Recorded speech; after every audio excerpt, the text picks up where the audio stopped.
History in a nutshell. Who was the real first king of England? If you believe what you read on tea towels, mugs and rulers, the first king of England was William the Conqueror after winning the Battle of Hastings in 1066. But should you trust your tea towel? To find out the truth about the first king of England and to discover how he claimed that title, we need to go back. Back to a time when England didn't even exist. Back a bit more. Yep, keep going. And while we're here, we may as well go a bit further. There we are.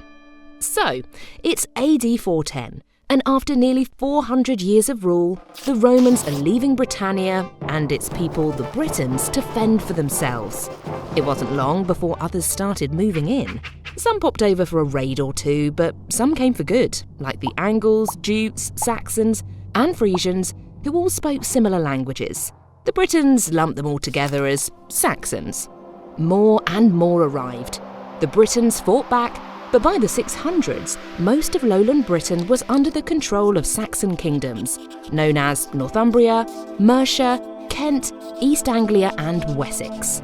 These kingdoms spent a couple of centuries scrapping among themselves to see which one could be the most powerful. Despite all the fighting, the idea of an English people was starting to emerge.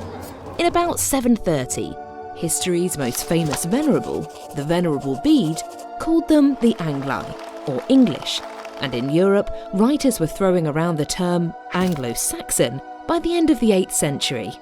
Then in the 9th century, yet another group of people came along, the Vikings.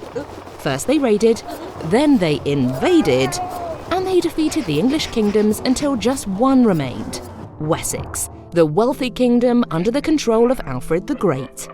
Alfred was nearly captured at a Christmas feast in 878 when the Vikings launched a surprise attack, but he escaped to some marshes, burnt some cakes, so the story goes, and drove the Vikings out.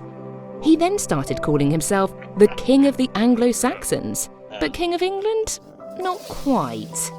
You see, the Vikings were still in charge of great chunks of England when Alfred died in 899.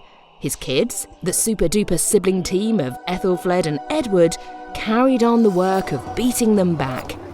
But it wasn't until 927 that Alfred's grandson, Ethelstan, finished the job by conquering the Viking kingdom of York and taking over Northumbria for himself.